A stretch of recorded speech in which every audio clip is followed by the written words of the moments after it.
내 생각과 판단과 욕심대로 살면서 하나님의 뜻 온전히 이루지 못했음을 용서하옵소서.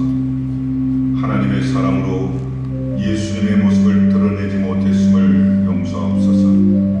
하나님 나라를 위해 살지 못하고 언제나 지금 여기서의 만족과 욕심을 위해 살았던 어리석음을 고백하오니 용서하옵소서.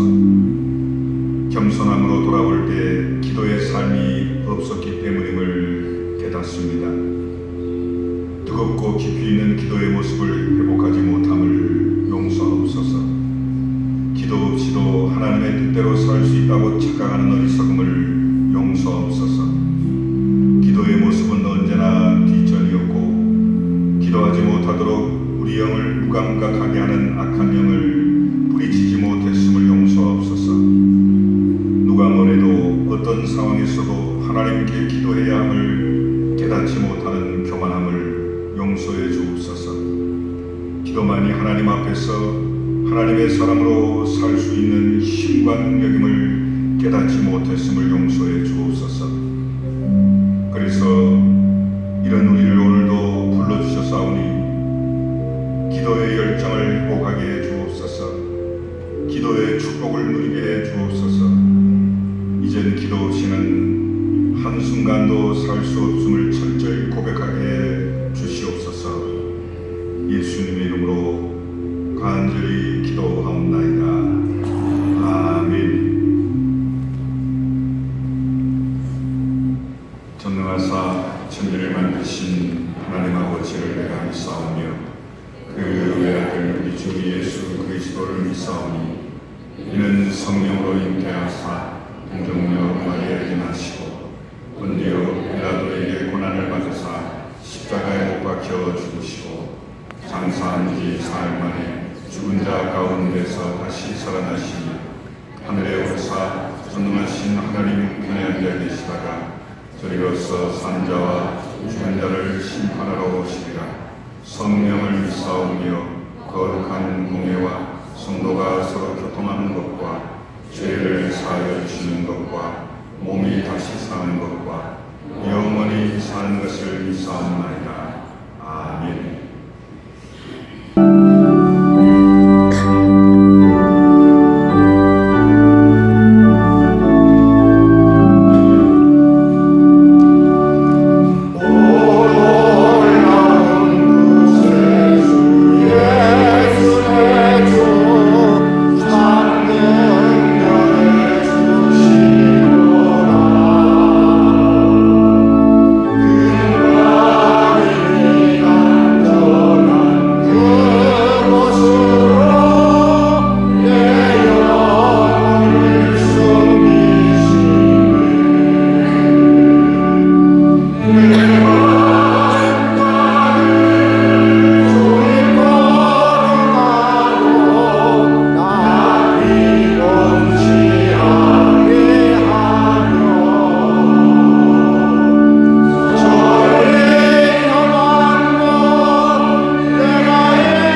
우리가 사는 세상과 삶은 신비와 모순, 역설로 가득한 것 같습니다.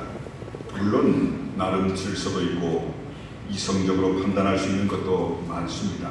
하지만 좀 깊이 들여다보면 신비와 모순, 역설이 가득한 세상입니다. 10길 물속은 알아도 한 길 사람 속은 모른다. 부부가 평생을 살아도 서로를 잘 모른다. 더 나아가 나도 나를 잘 모른다. 이런 말을 생각해 보십시오. 인생을 살면 살수록 신비와 모순과 역설투성이인 세상을 깨닫는 말들입니다. 인생을 알아가면 알아갈수록 살면 살수록 내가 정말 모른다는 사실만 확인됩니다. 그런데 세상보다 더한 신비와 모순과 역설이 가득한 것이 있는데 바로 그것이 성경 말씀입니다.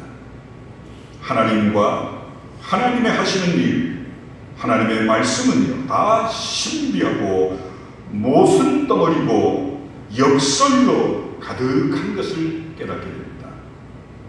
요한계시록은 예수님께서 세상을 다스리는 진정한 주인이라는 말씀과 예수님은 승리자라는 말씀을 증거합니다.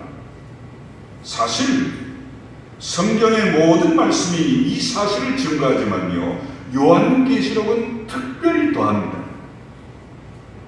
그런데 예수님께서 승리자라는 말씀을 증거하는 요한은 어떤 처지에 있었는 줄 압니까? 말씀의 내용과는 너무 달랐습니다. 예수에 대한 증거자인 요한은 그때 로마에 붙잡혀 반모라는 유황을 캐내는 섬에 유배되어 있었습니다. 승리자의 위치에 있었던 게 아니라 무력한 패배자의 위치에 있었습니다.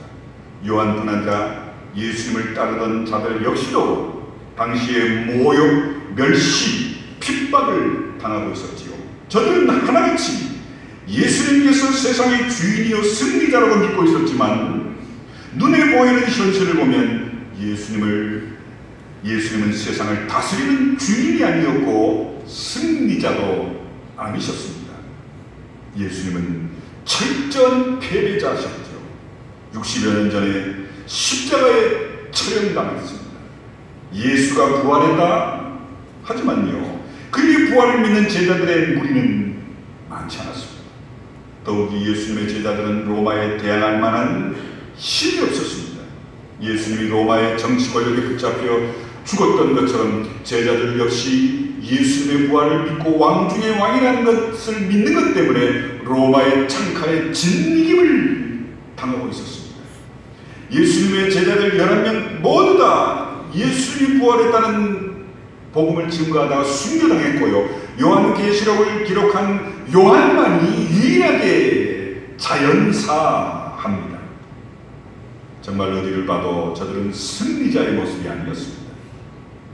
그런데요, 그런 현실 앞에서 요한은 예수님께서 승리자라는 복음을 증거합니다.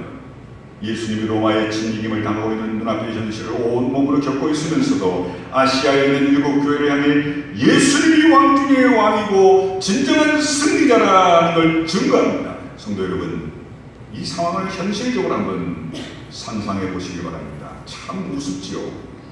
눈에 보이는 모든 상황은 온통 패배투성인데 예수님도 패배자, 예수님의 복음을 증거하는 요한과 제자들도 패배자의 신세를 벗어나지 못하는데 예수님께서 승리자라고 믿고 말한다는 게 참 우습지 않습니까? 마치 이런 경우하고 비슷하다고 봅니다. 날마다 빌어먹는 거지가 우리 아버지는 재벌입니다 말하는 것이나 다를 바가 없습니다. 요한계시록에서 요한이 증거하는 예수님은 승리자라는 말씀은 거기에 자기 아버지는 재벌이라고 말하는 것만큼이나 비현실적인 설득력이 없는 얘기지요. 그런데 하나님은 그런 가당치 않은 이야기를 하나도 빼놓지 말고 다 기록해 교회로 하여금 읽고 듣게 하라 명령하십니다.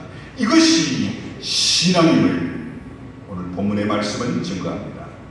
모순처럼 보이는 역설의 현실 속으로 그 모순과 역설을 가지고 들어가는 게 신앙임을 깨달으시길 간절히 축원합니다. 그럼 이제 모순처럼 보이는 역설의 현실 속으로 들어가 보겠습니다. 요한은요, 밤모섬에서 주일날 성령 안에서 기도하고 있었습니다.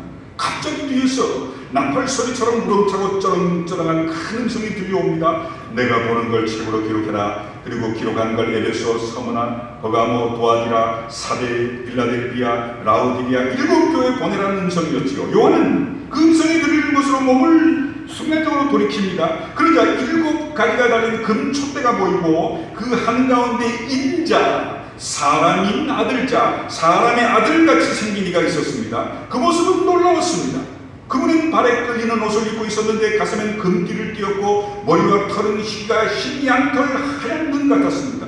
눈은 불꽃 같았고 발은 풀무불에 단련한 빛난 주석 같았고 음성은 많은 물소리 같았습니다. 오른손에는 7별이 지어져 있었고 입에서는 좌우에 날선 검이 나오고 그 얼굴은 해가 힘있게 비치는 것 같았습니다. 여기서 긴 옷은 대제사장이 속죄제를 드릴 때 입는 옷입니다. 금띠는 왕실을 상징합니다. 그러니 이 모습은 인자, 사람의 아들 같은 이분은 제사장이자 왕이라는 얘기입니다. 그리고 눈같이 흰 빛은 순결함을 표시했고 불꽃 같은 눈은 감추어진 걸 드러내고 인간의 마음 깊은 곳까지도 꿰뚫어 아는 능력을 말합니다. 노스는 힘과 영원성을 상징합니다. 그의 입에서 나오는 좌우의 날선검은 나누고 자르고 심판하는 말씀을 뜻했습니다. 그러니 인자 같은 분, 사람의 아들 같은 분은 바로 제사장이자 왕이셨고 모든 걸 꿰뚫어 알고는 결코 쇠하지 않은 힘을 가진 전능자, 심판주이심을 말합니다. 요한은 그분을 보는 순간 자신도 모르게 엎드러져 죽은 자같이 되었다 했습니다. 마치 이런 것하고 비슷하지요. 우리가 아주 강렬한 빛을 보면 어떻게 반응합니까? 자신도 모르게 눈을 가리게 되지요. 영광스럽고 거룩한 것을 보게 되면 어떻게 반응하지요? 자신도 모르게 몸을 숙이지 않습니까? 어둠 속에 있는데 갑자기 빛이 강하게 비치면 어떻게 반응하지요? 자신도 모르게 몸을 움츠리지요. 요한이 그랬습니다. 요한이 인자 같은 일을 보자마자 도무지 그대로 보고 있을 수가 없었습니다. 자신도 모르게 그 앞에 꼬꾸라질 수밖에 없었죠. 모든 감각과 신경이 멈춰 죽은 자와 같이 될 수밖에 없었습니다. 왜냐하면 그분과 자신 사이에 존재론적 차이를 순간적으로 깨달았기 때문입니다. 그분을 보자마자 자신은 죄로 물든 죄인임을 깨닫게 되었는데 그분은 거룩하시다는 것, 자신은 피조물인데 그분은 창조자시라는 것, 자신은 어둠인데 그분은 빛이시라는 것, 자신은 불의한데 그분은 공의로우시라는 것, 자신은 찬란적인 존재인데 비해 그분은 영원한 분이라는 걸 깨닫고는 그 앞에 꼬꾸러져 엎드러질 수밖에 없었습니다. 그러니 어떻게 그분 앞에 감히 설 수 있겠습니까? 그분 앞에 서는 순간 그분의 발 앞에 엎드러져 죽은 자같이 되는 건 당연했겠습니다. 그런데 그분은 또 어떤 분입니까? 그분이 요한에게 자신의 정체를 이렇게 밝힙니다. 나는 처음과 나중이라. 나는 살아있는 자라. 놀라운 한마디를 덧붙이는데요. 내가 전에 죽었었노라. 정말 충격적입니다. 그분은 전에 죽었던 분이십니다. 십자가에서 로마의 정치 권력, 유대교의 종교 권력에 무참히 짓밟혔던 분이십니다. 60여 년 전 죽었던 나사렛 예수셨습니다. 그런데 그분이 지금 처음과 나중이신 분으로 살아계십니다. 죽음을 통해 죽음을 물리치시고 부활의 생명으로 살아계십니다. 사망과 음부의 열쇠를 갖고 계십니다. 알파와 오메가이신 처음과 마지막이신 분으로 역사의 마지막 심판을 주관하신 분임을 말씀합니다. 성도 여러분, 얼마나 놀라운 일입니까? 얼마나 기막힌 역설입니까? 처음과 나중이신 분이 전에 죽었다? 이 사실이야말로 예수님의 역설이고 복음의 본질임을 깨달으셔야 합니다. 그렇습니다. 예수님의 승리는요, 눈에 보이는 승리로 통해서는 아니라 십자가의 죽음 안에서 시작되었습니다. 예수님이 능력의 구주가 된 것도 로마의 권력을 짓밟음으로써가 아니라 십자가 위에서 내려옴으로써가 아니라 십자가의 패배를 통해서였습니다. 예수님이 능력의 구주가 된 건 원수를 무참히 제물로 삼음으로써가 아니라 자신을 제물로 드림으로써였습니다. 이것은 인류 역사상 유일무이한 사건이죠. 힘과 승리를 숭배하고 찬양하는 세상에서 약함과 고난을 통해 세상이 흉내낼 수 없는 아름다움과 능력을 보여준 세상의 상식을 완전히 뒤집는 기막힌 최상의 역설이었습니다. 그리고 이런 모순과 역설이 바로 기독교의 진수고 복음의 진수임을 믿으시길 간절히 축원합니다. 성도 여러분, 예수님이 하신 일을 한번 보시기 바랍니다. 모순과 역설하는 것이 없습니다. 물론 구약 시대에는요, 형식과 내용이 밀착되어 있었기에 모순과 역설이 그리 많지 않았습니다. 구약 성경을 읽어보십시오. 축복에 대해서 한번 예를 들어볼까요? 하나님이 아브라함을 부르실 때 세 가지를 축복하고 약속하시죠. 내 후손이 하늘의 별과 같이 많아질 것이다. 내 소유가 어마어마하게 많아질 것이다. 내 후손들이 땅을 차지하게 될 것이다. 축복으로 약속하시죠. 그리고 그 약속대로 하나님의 축복은 언제나 물질적이고 현세적이고 가시적으로 나타납니다. 반대로 이스라엘 백성들이 하나님에게 불순종하면 기근과 흉년, 전쟁으로 이방 나라의 땅을 빼앗기고 그들의 복을 다 거두어가십니다. 이처럼 하나님의 모든 행위는 구약을 보면요, 현세적이고 물질적인 모습으로 나타납니다. 형식과 내용이 함께 굴러갑니다. 그런데요, 신약 시대에 오면, 신약 성경을 보면 달라집니다. 내용과 형식 사이에 긴밀했던 밀착이 사라집니다. 신약 시대에는 하나님의 사랑과 돌봄을 충만히 누리면서도 물질적인 축복을 전혀 누리지 못하는 경우가 있고요, 물질적으로는 부유하지만 하나님의 은혜를 누리지 못하는 경우도 많습니다. 구약 시대에는 하나님의 사랑과 축복이 항상 물질적이고 현세적이고 가시적인 것으로 드러났는데, 신약에 와서는 하나님의 사랑과 축복이 영적이고 내면적이고 초자연적인 것으로 바뀌고 있습니다. 그래서 신약에서는 하나님이 복을 말씀하실 때 신령한 복이라는 말을 사용하시죠. 예수님도 가난한 자가 복이 있다 하셨고요, 의를 위해 핍박받는 자가 복이 있다 하셨습니다. 심지어 예수님이 십자가에 죽어 가시면서도 다 이루었다, 우리로서는 이해할 수 없는 알쏭달쏭한 말씀을 하셨죠. 바울도 뭐라고 얘기했습니까? 나의 약한 걸 자랑하노라. 구약 시대의 눈으로 보면 약한 걸 자랑한다, 가난한 게 복이다, 핍박이 복이다, 상상할 수도 없는 일들입니다. 그런 것들은 절대로 복이 될 수 없지요. 그런데 신약 시대에는 그런 것을 복이라고 말씀합니다. 이것이 바로 모순이고 역설입니다. 누구로 인해? 예수 그리스도의 십자가의 사건과 부활로 인해 이런 모순과 역설이 나타난 겁니다. 성도 여러분, 십자가야말로 모순과 역설의 최고봉이고, 그 모순과 역설이 바로 이 복음의 진수가 되는 십자가가 분명히 보여줍니다. 그런데 복음 안에 내재되어 있는 이 모순과 역설의 사람들은 걸려 넘어집니다. 유대인들은 무능력한 것이라고 넘어지고, 헬라인들은 어리석은 것이라 넘어지고요, 오늘날 대한민국의 사람들과 젊은이들은 스펙을 쌓아야 하는 인생살이에 모순과 역설 아무런 도움이 되지 않는다고 그 앞에서 넘어집니다. 솔직히 젊은이들이 기업에 입사하기 위해 지원서를 쓸 때 이력서에 이런 일을 하다가 실패했습니다, 이런 일에 손대다가 쫄딱 망했습니다, 어느 회사 다니다가 쫓겨났습니다, 이런 걸 쓰는 사람 봤어요? 당연히 아닙니다. 현실의 눈으로 보면 그건 사실입니다. 십자가는 어리석은 것이고 무능력한 것이, 사람들이 그 앞에 걸려 넘어지는 건, 세상의 사람들이 그 앞에 넘어지는 건 당연한 겁니다. 그런데 문제는 교회와 그리스도인들입니다. 오늘날 그리스도인들을 보시기 바랍니다. 아니요. 여러분, 다른 그리스도인이 말고 우리 자신을 한번, 여러분 자신을 보십시오. 우리는 그리스도인으로서 어떻습니까? 예수님이 지신 십자가는 자랑스럽게 내세우지만 내 삶을 치고 들어오는 십자가와 내 삶의 모습으로서의 십자가는 부담스러워하지 않습니까? 모순과 역설로 가득한 십자가를 삶으로 살아내는 일은 가능하면 피하려 하지 않습니까? 아니, 우리 자신이 말입니다.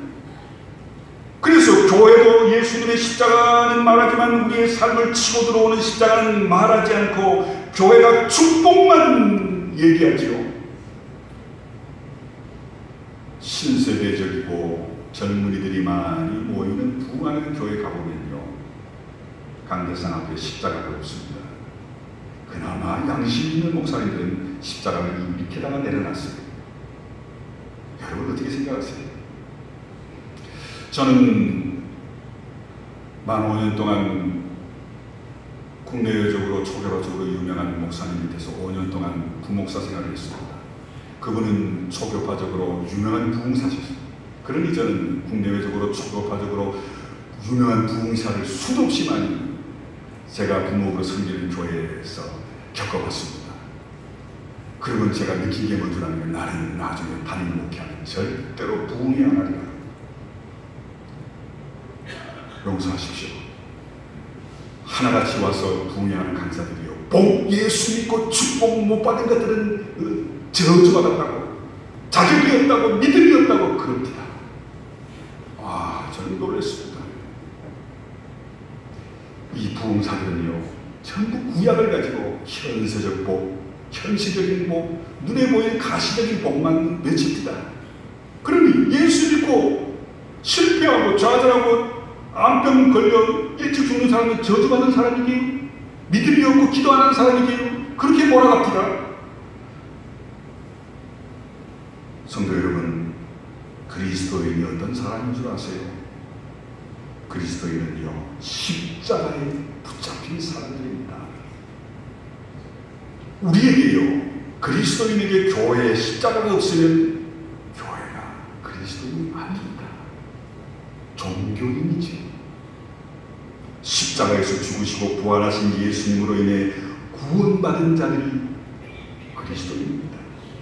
그리스도의 몸인 교회의 일원이 된 사람들이 그리스도인들 아닙니까?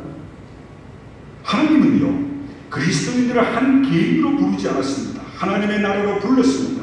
단순히 나 한 사람을 불러 죄 용서하고 구원하시고 끝낸 게 아니라요, 죄를 용서하시고 구원하신 다음 하나님의 나라 다스림을 받는 그 나라 백성으로 우리를 부르셨어요. 물론 이 나라는 눈에 보이지 않습니다. 눈에 보이는 건 전혀 없는데요, 눈에 보이는 게 하나 있는데, 하나님의 나라를 눈에 보이는, 잠시 볼 수 있는 게 뭐냐면 교회입니다. 물론 교회가 하나님의 나라는 아닙니다. 하지만 교회는 이 세상에 하나님 나라를 보여주는 모델 하우스로 기능하도록 부름받은 매우 독특한 기관이 교회입니다. 그래서 바울은 교회를 가르쳐 그리스도의 신부요 몸이다 했던 겁니다. 그렇다면 우리 교회가, 한국 교회가 세상 사람들 앞에 하나님의 나라의 모델 하우스의 기능을 합니까? 왜 이렇게 됐을까요? 예수님은 교회의 머리시고 교회는 그리스도의 몸입니다. 그런데 예수님이 인간의 몸으로 계실 때 어떻게 하셨죠? 당신의 몸을 희생제물로 바치셨어요. 예수님께서 성전에 가셔서 온 인류의 죄를 대신해 소나 양을 희생제물로 드린 게 아니라요, 자신의 몸과 피와 생명을 희생제물로 바치셨습니다. 지금도 마찬가지입니다. 부활하신 예수님은 당신의 몸인 교회를 희생제물로 바치기를 원하심을 믿으시기를 축원합니다.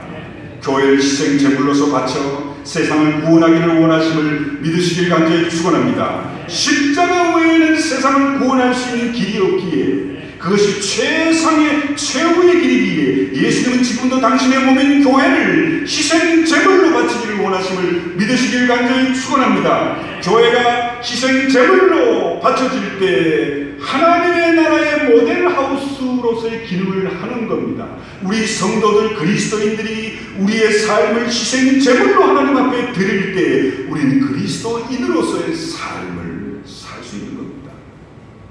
더욱이 우리 그리스도인들은 다 제사장들입니다.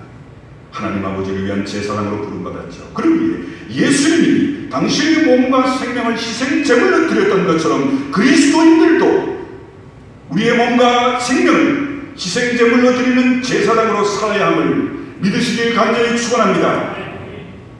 바울이 로마서 12장 1절에서 그래서 이렇게 고백합니다. 그러므로 형제들아 내가 하나님의 모든 자비하심으로 너희를 권하노니 너희 몸을 하나님이 기뻐하시는 거룩한 산 제물로 드리라. 이는 너희가 드릴 영적 예배이라. 그렇습니다. 우리 몸을 거룩한 산 제물로 드리는 게 그리스도인의 존재 이유이고 존재 양식임을 믿으시길 간절히 축원합니다. 그리스도인은 하나님 앞에 제물이 되기 위해 존재하는 것을 한순간도 잊지 마시길 간절히 축원합니다. 하나님이 요한에게 말씀하신 것도 그겁니다. 나는 지금 너희를 희생제물로 사용하고 있다. 너희를 높이 들어 세상을 지배하고 다스리게 하는 것이 아니라 너희를 희생제물로 사용하는 것이니 힘들고 고통스럽더라도 흔들리지 말고 끝까지 참아라. 내가 너희를 제물로 사용하고 있지만 너희를 지킨다. 그리고 마침내 너희 모두를 나의 승리에 참여하게 하라. 그러니 현재의 고난을 회피하지 말고 견뎌내라. 사랑하는 성도 여러분, 예수 믿고 기도하고 신앙생활 열심히 하고 주의를 철저히 섬기면서도 오는 고난, 환난, 핍박, 희생, 실패, 질병은요 저주가 아닙니다.